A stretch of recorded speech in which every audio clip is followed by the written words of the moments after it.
حرف تقاض کې داسې نشان راځي دې ته سوي زبر سوي ورته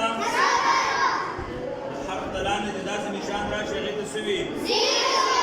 سوي ورته حرف تقاض کې داسې نشان راشي دې ته سوي سوي ورته اوس لکه دا حرف کې داسې دا با دې سره با ٹھیک شو دا با د پاسه چې داسې نشان راشي دا به څنګه وایي با زبر با دا هغه زبر دلته کې راغلی دی نه د حرف د پاسه راغلی با زبر با او د حرف د لاندې چې داسې نشان راشي نو دې ته څه ویلی شي زیر دا به څنګه وایو با زیر بي دې ته څه ویلی شي با زیر بي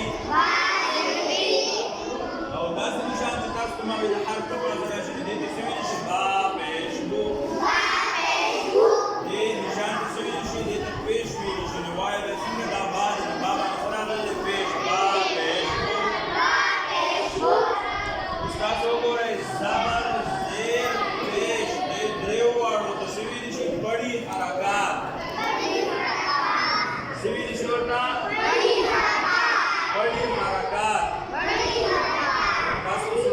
बड़ी हरकत से तो ये शुरू का जो सोए थे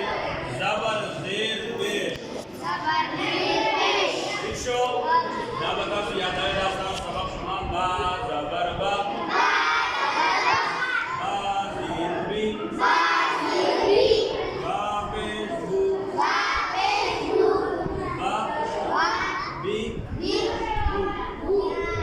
इशो रास्ता सबक शुमार ना बता सो पता लगे कि ना बाज में दिन दार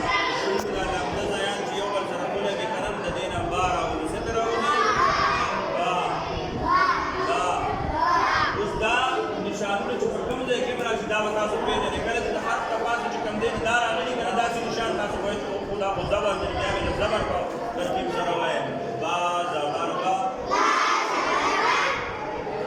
با زیر بی با پیش بو با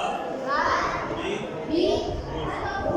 اوس کو دې کې حرف کام راشي کنه داسې تا راشي تا نو بیا به هغه هم تاسو وایي زبر کې راشي بیا وایي چې تا زبر تا داسې وایي دا باندې کنه اسی د دې باندې علاوه چې کوم حرف راځي تاسو ته حرف بدلیږي بیا دا بیا بدلیږي بل حرف راځي تاسو په زبر ته خیال کوئ زیر ته خیال کوئ بیس ته خیال کوئ بیا به تاسو حرف جوړوي ٹھیک شو اصل خبردار تاسو بڑی حرکات کوئ نه حمزه زبر دا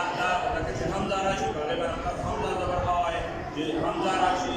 زیر راشي حمزه وایي تاسو زیر وایي بیس راشي بیس وایي تاسو باندې تا ګورئ چې دا زبر دی دا زیر دی دا پیش دی ٹھیک شو